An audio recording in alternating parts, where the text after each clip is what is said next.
Namatay ang isang sanggol sa Bagos City, Negros Occidental dahil sa suffocation. Tinakpan daw ang kanyang bibig para hindi makahinga. Ayon sa ina ng sanggol, mismong ang kanyang mister ang may gawa nito sa kanilang anak. Itinanggi ng suspect ang paratang. Makibalita tayo kay Erwin Nicavera ng GMA Bacolod. Tinakpan ang bibig hanggang mamatay. Ito umano ang sinapit ng 6 na buwang babaeng sanggol sa Bagos City, Negros Occidental.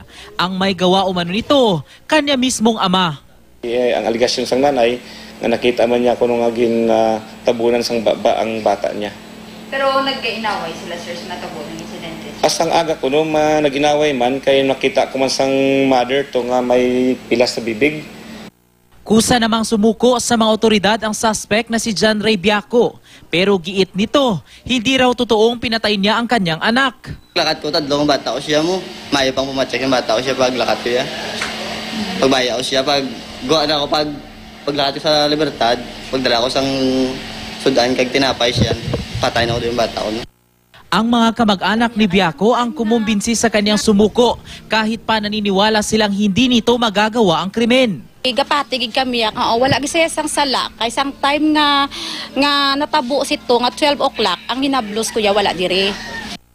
Pero ang ina ng biktima, desididong magsampa ng kasong infanticide laban sa suspect. Ang pulisya naman, patuloy raw na magsasagawa ng investigasyon.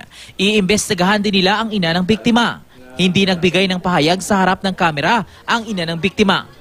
Erwin Nicavera, Nagbabalita, Pilipinas.